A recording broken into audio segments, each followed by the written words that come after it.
Friends, welcome back. तो friends, अभी का वीडियो है मुसीबत में फंसा भूटान बोला भारत की मदद नहीं लेंगे, भारतीय सरकार खुद संकट में।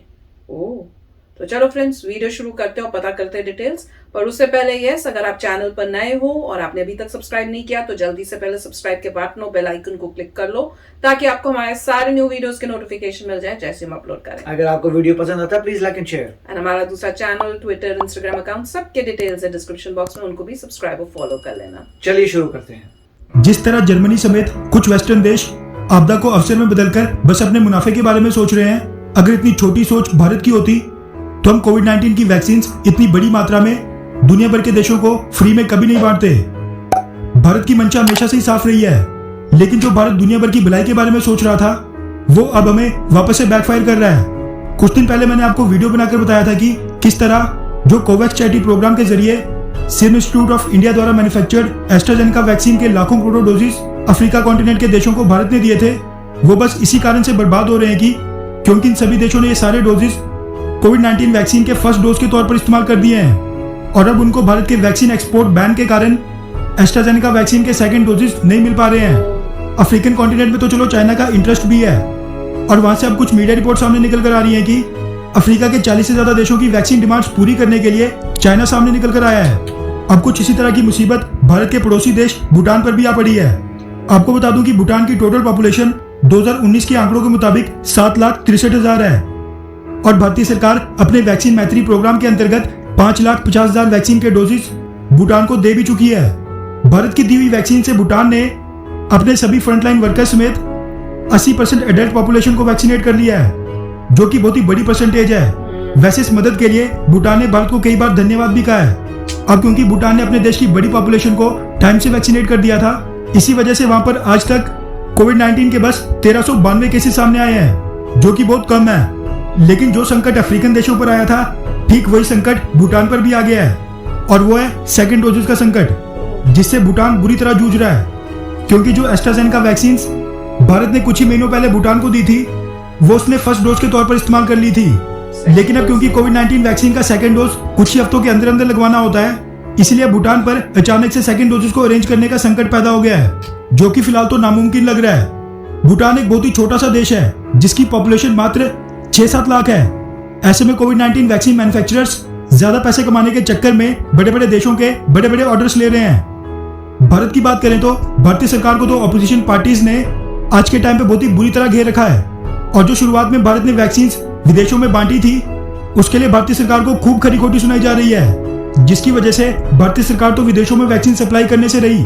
इसी के साथ भारत में भी खुद के लिए वैक्सीन पूरी नहीं हो पा रही है और कोरोना की सेकंड वेव ने क्या हाल बना रखा है वो तो आप सबको पता ही है। मगर अब ANI न्यूज एजेंसी के वाले से मीडिया रिपोर्ट सामने निकल कर आ रही है कि भारत की सिचुएशन को देखते हुए भूटान के PM लॉटरी शेयरिंग ने कहा है कि अतीत में भारत ने समर्थन का आश्वासन दिया था। भारत हमारा एक विश्वसनीय मित्र है और अगर हम मांगे तो वो सेकंड डोजेस भी प्रोवाइड करेगा, लेकिन आज के समय भारत में हेल्थ इमरजेंसी को देखते हुए वहां पर लोगों का जीवन बचाने की अधिक आवश्यकता को देखते हुए भूटान को भारत पर प्रेशर नहीं बनाना चाहिए। इसलिए हम एस्ट्राजेनेका वैक्सीन के सेकंड डोजेस के लिए दूसरे देशों से संपर्क करेंगे। अब भूटान स्ट्रेटेजिकली भारत के लिए क्या इंपॉर्टेंस रखता है ये तो हम सबको ही पता है। इसी के साथ भूटान के साथ भारत के संबंध भी बहुत ही ज्यादा अच्छे हैं। ऐसे में क्योंकि भूटान की आबादी बहुत ही कम है, इसलिए मात्र 4 से 5 लाख डोजेस से भूटान के लगभग सभी एडल्ट वैक्सीनेट हो जाएंगे। और क्योंकि भूटान को एस्ट्राजेनेका वैक्सीन के फर्स्ट डोजेस भारत ने प्रोवाइड किए थे, तो फिर हमारा फर्ज बनता है कि सेकंड डोजेस भी भारतीय सरकार को प्रोवाइड करने चाहिए, फिर चाहे भूटान भारत से मांगे या फिर नहीं। क्योंकि भारत की 135 करोड़ की आबादी को देखते हुए 4-5 लाख डोजेस से हमारे वैक्सीनेशन प्रोग्राम को तो कोई फर्क पड़ेगा नहीं, लेकिन भूटान पूरे का पूरा वैक्सीनेट हो जाएगा। तो फ्रेंड्स, मुझे ये आइडिया नहीं था कि पहले की न्यूज में ये है, पर ऐसे ही एक कंडीशन पहले भी हुई थी। कई कंट्रीज को, अफ्रीकन कंट्रीज को भी दी थी वैक्सीन और अब प्रॉब्लम यही आ रही है कि अब फर्स्ट उन्होंने लगा दी वो, पर अब जब सेकंड देनी है तो वो सेकंड डोज कैसे दें, क्योंकि एक टाइम गैप के बाद देनी होती है और उसके बाद अगर लेट हो जाओगे तो फिर जो फर्स्ट वैक्सीन दी थी उसका असर खत्म हो जाएगा, तो पूरा जो आपका वैक्सीनेशन करने का जो सिस्टम था वो पूरा खत्म हो गया। आपको फिर से शुरू करना पड़ेगा, मतलब पहले फिर से फर्स्ट डोज दो और उसके बाद सेकंड डोज दो। तो एक ये बहुत बड़ी प्रॉब्लम आ गई है और खासकर क्योंकि इंडिया मोस्टली सप्लाई करने वाला था सारी कंट्रीज को और अब इंडिया के ऊपर ही इतना बड़ी मुसीबत आ गई है कोरोना की कि वो पहले अब अपने लोगों को जल्दी जल्दी वैक्सीनेट करें, तभी उसके बाद फिर वो कहीं और बाहर कंट्रीज को दे सकते हैं। तो जिन जिन कंट्रीज को उन्होंने पहले दी थी और उन्होंने फर्स्ट डोज के हिसाब से उनको यूज किया, तो अब सेकंड डोज इंडिया कहां से दे और वो कहां से ले। पर भूटान का जेस्चर बहुत अच्छा था, जिस तरह से उन्होंने कहा कि इंडिया खुद ही इतनी अपनी प्रॉब्लम्स में, तो हम उनसे मांगेंगे भी नहीं, हम कहीं और से देखेंगे कि कहीं और से सप्लाई हो जाए, जबकि उनकी क्वांटिटी बहुत कम है, इतना बहुत मेजर क्वांटिटी नहीं है। पर वही है कि अगर आप उनको दोगे तो जैसे कह रहे हैं 7 लाख है, तो वो 7 लाख हमारे इंडियंस को मिले जहां ज्यादा जरूरत है, वो भी तो सोचना पड़ता है ना। तो दोनों साइड में बड़ा है, बट बहुत अच्छा जेस्चर था भूटान का कि हम मांगेंगे नहीं, क्योंकि पता है अब आप कैसे मांग सकते हो किसी से जो खुद ही इतनी प्रॉब्लम है। ये तो ये ऐसी हुआ ना कि आपके पड़ोसी के घर में तो खाना नहीं है, मुश्किल से वो सर्वाइव कर रहे हैं, और आप जाके उन्हें कहो कि नहीं तुम मत खाना खाओ, तुम अपना खाना मुझको दे दो, तो वो तो बिल्कुल इनअप्रोप्रिएट होगा। तो उन्होंने बिल्कुल बहुत अच्छा बोला, तो ये बहुत उन्होंने अपनी भी अच्छाई दिखाई कि जरूरत है पर नहीं मांगेंगे। पर मेरा तो यही है कि भाई जल्दी से इंडिया में जो प्रॉब्लम है ये खत्म हो जाए, जो प्रोडक्शन ऑफ वैक्सीन है फुल फ्लेज हो जाए, जो प्रॉब्लम्स आ रही हैं और खोल दो किसी तरह से कुछ करके सिस्टम की, और मैन्युफैक्चरिंग ज्यादा हो जाए, ताकि बाकी कंट्रीज को जो जिनको पहले हमने किया था प्रॉमिस कि हम देंगे, हम वो प्रॉमिस पूरा कर सकें, क्योंकि वो हमारे ऊपर डिपेंड थे। और अभी जैसे दिख रहा है कि इसका सारा फायदा कौन उठा रहा है, चाइना उठा रहा है, तो वो देख के बहुत ही बुरा लगता है। पर होपफुली पॉजिटिव रहेंगे कि चीजें जल्दी ठीक हो जाएं और इंडिया ही मतलब स्ट्रांग इनफ होके दिखाए और सबको वैक्सीन जो जैसे पहले दे रहा था और इतना प्राउड फील हो रहा था वैसे होना शुरू हो जाए। राइट, तो अब पॉइंट यही है कि काफ़ी मॉरल मैं कहूँगा डिलेमा है कि अगर कोई लॉजिकली देखे तो कहेगा देखो मेरा अपना घर है, मेरे घर में मैंने कोई चीज़ मैन्युफैक्चर की है, मैं पहले अपने बच्चों को दूं कि साथ वाले के बच्चे को दूं, राइट। तो क्वेश्चन यहाँ पे ये है कि ठीक है, जब मेरे पास ज़्यादा थी मैंने अपने बच्चों को दी, साथ वाले बच्चे को भी दी। अब जो है मेरे बच्चे ज़्यादा बीमार हो गए हैं, मेरे पास लिमिटेड क्वांटिटी है, क्या मैं उसको दूं, साथ वाले के बच्चे को दूं या अपने बच्चों को दूं?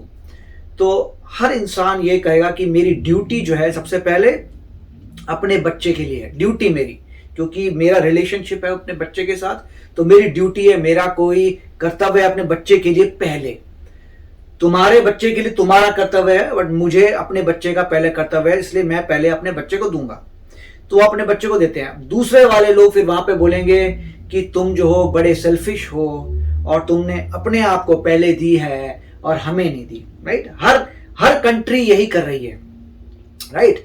हर कंट्री यही कर रही है, दूसरे को बोल रही है हमने मांगी तुमने नहीं दी, राइट, तो तुम सेल्फिश हो।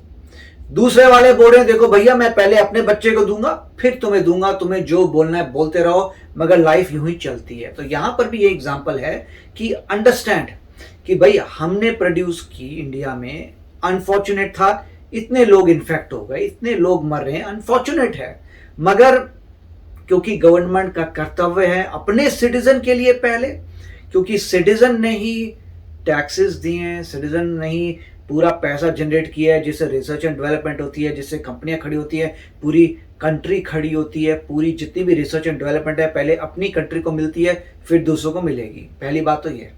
हाँ, अगर आपके पास इतनी कैपेसिटी है कि आपको लगता है कि आप थोड़े से लाख की डोज दे सकते हैं तो दीजिए, मगर फिर और अगर आप और फिलोसफिकल हो जाए तो कहेंगे उतने लोग जितने आपको दिए थे उतने लोग यहां बच सकते थे, जैसे मैं कह रही थी, राइट। तो कोई बोलेगा अरे छोटे से तो दिए हैं, ठीक है आपने छोटे से दिए हैं, मगर उतने अपने बच्चों को बचा सकते थे।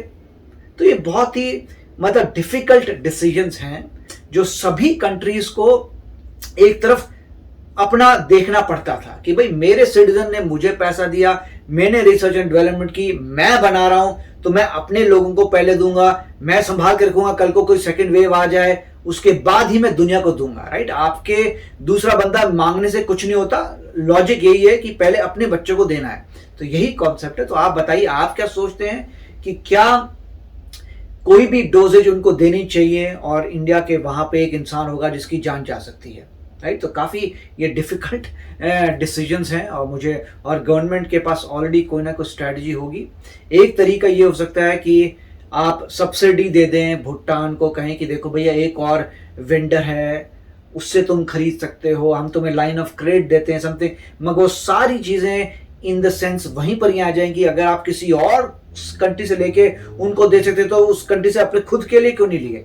जब तक आपके पास शॉर्टफॉल है, आप किसी और को कैसे दे सकते हैं? ये मेरे ख्याल से सबसे बड़ा मॉरल क्वेश्चन यही है कि जब तक आपकी कंट्री में एक एक बच्चे को नहीं लगती है तो आप किसी और को कैसे दे सकते हैं? ये आप बताइए कि इसका कोई इजी सोल्यूशन नहीं है। देखो, खासकर जब उस कंट्री में डेथ बहुत हो रही है, कोरोना बहुत फैला हुआ है, तो वो एक और भी बड़ा क्वेश्चन है कि इंडिया में वो भी हो रहा है कि डेथ भी बहुत हो रही है, बहुत लोग इन्फेक्टेड हो रहे हैं, तो इंडिया को बहुत जल्दी सबको वैक्सीनेट करने की जरूरत भी है। और मैं तो ये भी कहूंगी कि भूटान का भी जेस्चर बहुत अच्छा। भूटान ने ये नहीं कहा कि भैया आप मुझे दो, भूटान कह रहे हैं नहीं हम मांगेंगे ही नहीं, हम कहीं और से अरेंज कर लेंगे। तो पड़ोसी जो है, जो हमारा नेबर है, उसने भी बहुत प्यारा जेस्चर किया। नहीं तो दूसरी कंट्रीज तो ऐसे बोलती है आपने तुम्हें दिया ही नहीं तो मतलब ही हो, ऐसे भी तो बोल सकते थे, पर उन्होंने ये नहीं बोला। उन्होंने अंडरस्टैंड किया है और उन्होंने कहा है कि हम नहीं मांगेंगे, हमें पता है आपको मजबूरी है, हम कहीं और से कर लेंगे। तो मैं तो बस यही कहूंगी कि जल्दी ये सिचुएशन ठीक हो जाए और हम इंडियंस जो हैं अपना इंडिया का जो है, जैसे पहले इतना प्राउड फील हो रहा था बाकी सबको सप्लाई कर रहे थे, वो सिचुएशन वापस आ जाए। इंडिया दूसरों को भी सप्लाई करके हेल्प करे और इंडिया का भी ये सब लोग जल्दी से वैक्सीनेट हो जाए।